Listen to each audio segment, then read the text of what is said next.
আমি শান্তনুর মা সোনালী সিংহ ঠাকুর, তিলেবেদে বাড়ি। আমার যেটা স্বপ্ন ছিল আমার ছেলে সেটা পূরণ করেছে। আমার এটা স্বপ্ন ছিল যে আমার ছেলে যেন বিরাট কিছু হয়, তার পেছনে কিন্তু আমার জামাই শুভকান্তি সিংহ।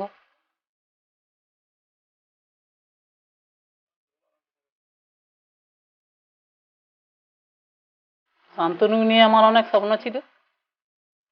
আমি ছোট থেকে বলতাম ওকে, তুই আমার স্বপ্ন সফল করবি।